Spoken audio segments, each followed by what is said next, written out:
In today's video, we are going to show you how to deposit money into your JustMarkets trading account quickly and safely. Let's begin. Now, the first thing that you need to do is log in using your credentials inside of the dashboard. I want you to hover on the left side panel and click the funding. Now, on the deposit section, you will see all the available payment methods.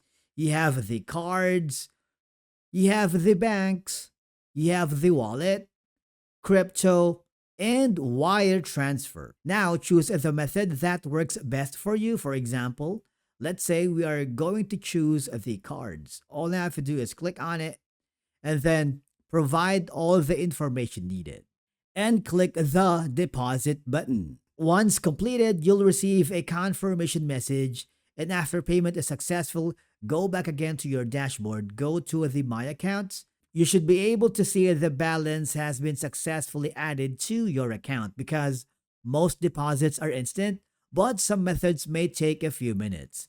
And basically, that's it for today's video on how to deposit money into your JustMarkets account.